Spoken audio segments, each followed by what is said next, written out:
still have people who have advanced through the playoffs, and you have their assistant coaches showing their wares. What could be wrong with that? The deadline and what they have, the setup, is completely phony and artificial. So move it back.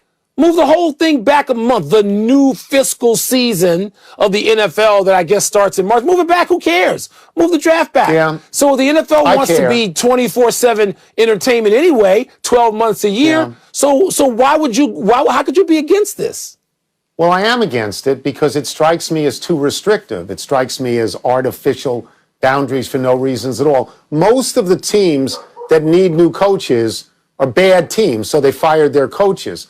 A coach is very important. He sets the tone for the team. He needs time to evaluate personnel. He needs time to set things in motion. And you're denying him 5 or 6 weeks to do that.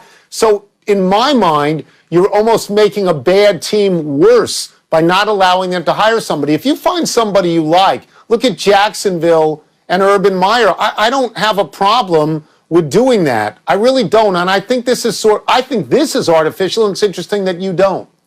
Well, Tony, you keep saying it gives the new coach less time, essentially. No, it doesn't. Yeah. Because if you push the schedule, they all can have the same time. Look, you can stand out there with a flag, and when you drop it, that's when the season starts. That's what I mean by just sort of arbitrary and phony. And so I don't care about Jacksonville and Urban Meyer. I do care about, just Byron Leftwich, who I've known since he was in 7th grade.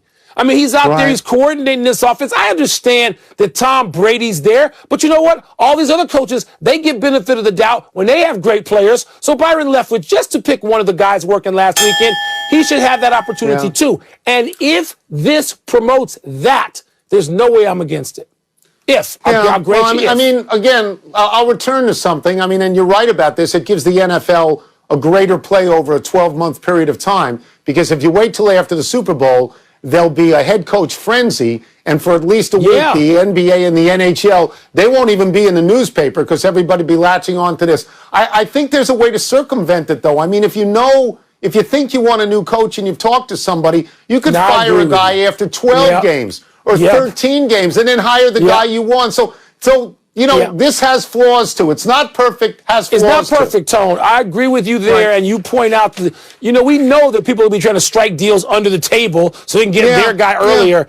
But I think that's part of, they police everything anyway, right? The Western Conference of the NBA is stacked, and the Utah Jazz are on top of it. The Jazz beat the Celtics last night for their 16th win in 17 games. Donovan Mitchell had 36-9 as Utah moved to an NBA best 20-5. Tony, we're at that point now. How seriously should we, and this means you, take the Utah Jazz? Well, I think you have to take them more seriously than you did last year or the year before or the year before that. They are the only team in the NBA that is currently, in terms of offensive and defensive efficiency, in the top 5. Only 2 other teams are even in the top 10, the Lakers and the Bucks, and those are obviously really good teams. They also lead the league in three-point shooting in terms of baskets made. So, you have to take them seriously, but, and there's always a but, I mean, we will probably disagree on this. I don't know that they have someone who can always get a basket when they need it like great teams do. You may say Donovan Mitchell, and I would say the jury is still out on that. I would say that if you look at them in recent playoffs, they went out in the first round last year, I believe, to Denver, the first round the year before to Houston. The playoffs, the cream rises. So, more seriously than before, but not quite as seriously as you might want. Well, Tony, I think I agree with you there. And Donovan Mitchell is that person. Look, we know at some point a great player has to emerge on a team that is to be taken seriously. And so when you look at that roster, and they got a wonderful ensemble with Joe Ingles and Rudy Gobert and Mike Conley, who didn't even play last night in the win over the Celtics. Bogdanovich, they got shooters. They got a bench now with Clarkson, O'Neal, and Favors. They have like 8 or 9 strong, but do they have that one guy? And that one guy can only be one guy. And so, Tony, I think, and Candace Parker said this last night in the postgame of that game, and it was sort of the skepticism, I think, that everybody, even people who like the Jazz, express, which is what's going to happen in the playoffs. And I know that is unfair on some level, because all you can do is build. As long as I'm attributing, I should attribute that to Shaq. Because he said, wait a minute, you can't just judge that. If somebody's building something, acknowledge it. Yes, true. But we're going to look at the Utah Jazz like certain other teams and say, wake me in the spring. I've got to see if they can take it that next step. But they are fun to watch, Tony, on both ends. There are two things to say. One, when you get in the playoffs and you have one guy, and another team like the Clippers or the Lakers have two guys, two is better than one in the playoffs. I'll tell you what, we can return to this in a couple of weeks, because in 8 of their next 9 games are against the Celtics, the Bucks, Miami twice, the Sixers, the Lakers, and the Clippers twice. And if I had to analogize, Mike, I would analogize to Miami from last year in the playoff run, a team that is building, a team that understands how its strengths work, but we'll see in the playoffs. Last night, the Dallas Mavericks did not play the national anthem before the game for the 13th time this season. Only last night, The Athletic wrote about it and asked the Mavs for comment. Mark Cuban told the New York Times that it was his decision, and he made it in November. Today, the NBA reinforced what it called its long-standing policy that all teams play the anthem, and Cuban said he will comply. Wilbon, do you understand the league's decision?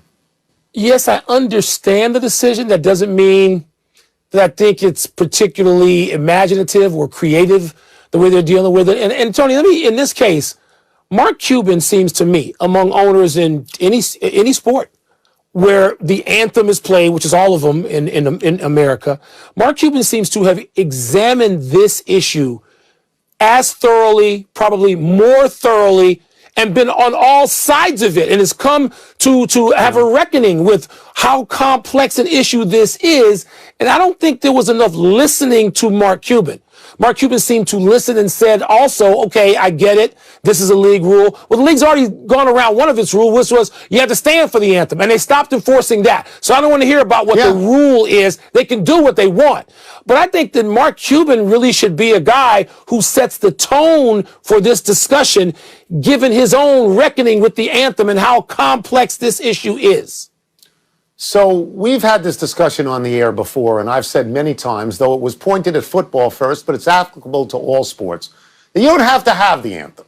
They don't have it in Broadway shows, and they don't have it in movies, and they don't have it in a lot of places. And it started in the United States to help the war effort in World War I and World War II, and then it stayed because sports likes to wrap itself in the flag. The NFL the other day at the Super Bowl upped the ante. They had America the Beautiful and the national anthem. Now I can't speak for you, and you certainly speak for yourself. I stand for the national anthem, but I respect and support people that don't. Because that's the rights in America. You can or you don't have to. My issue has always been, this is not about patriotism. Don't make it about patriotism all the time. Do. So I'm for removing the anthem so that there isn't this flashpoint. And I would say this, the big part of this story to me is that they went 12 games without it and nobody said anything. Nobody noticed. Nobody said, well, because there's no fans. Right. But fans are coming back, and they're coming back, I'm sure, to arenas in Texas, and that includes Dallas. Let me just say this, Tony. I am a person who, I love the anthem. And I certainly support people taking a knee or being back in the locker room. I support that just as well. When I go to Chicago Blackhawks games where people stand and cheer the anthem throughout the anthem, I have seen people look around who are not from Chicago and go, oh my God, this is disrespectful. And it isn't disrespectful. It is as patriotic and as, as a passionate an atmosphere or environment as I've ever seen at a game with the anthem. Not a postseason game. Every night, all 41 home dates, they do this in that arena. And I love that. So I don't want to see it ordered out. I think there has to be a discussion where maybe each owner, each community has some say in how this plays. I don't know what the answer is, but again, nor do I. I think Mark Cuban has examined this more thoroughly than just about any owner out there. I want to hear what he thinks, really, not just to say, okay, I get it with the league, but I really want to know whether Mark Cuban wants to play. I mean, he didn't have it. It was his. He said it was his decision. His decision. He didn't have it, and now he says he's going to comply. I went to the greatest anthem ever, and you know the one, Marvin Gaye, the greatest, Marvin Gaye, all time, yes. All time. Let's take a break. All-Star game, LA, 1984. Does that sound right? Exactly. Is Marcus Mariota a quarterback who deserves to be in demand? And does his new deal make Taylor Heineke the starting quarterback for the Washington football team? That was the greatest anthem of all time. I'm very jealous you were there. All time.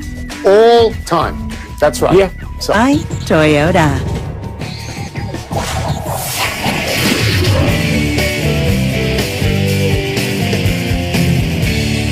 Time to get stirred by words. Let's get the first one from the producer over the loudspeaker. It's blank that the Raiders are reportedly getting trade interest for Marcus Mariota. It's predictable. This is an NFL Network story, and it makes all the sense in the world. This guy was the number 2 overall draft. He was a competent quarterback at Tennessee. He had one game for the Raiders this year, 9 rushes for 85 yards and a touchdown, 17 of 28 for 226 passing. It's good in that game. And so you say, well, what happened to him? What happened to him was Ryan Tannehill took his job. And what did we say about Ryan Tannehill? That he needed a change of scene from Miami with all those coaches and all those different coordinators. Mariota probably needs the same thing. Mike, maybe Chicago, maybe New England. There's a lot of places out there. I'm sure you'd like him more than Carson Wentz in Chicago.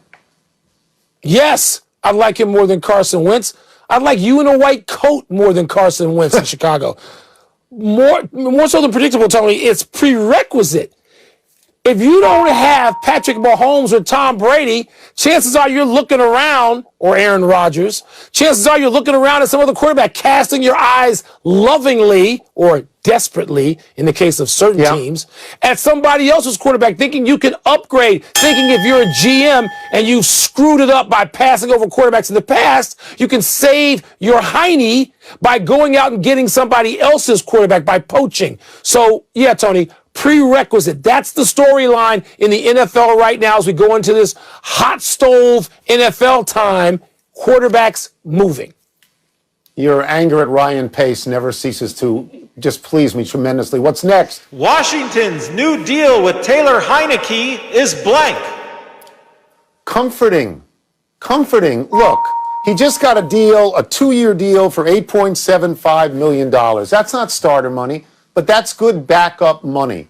And this is a kid who is a good backup at the very least. You don't know about Alex Smith. You don't know about, who's the other guy?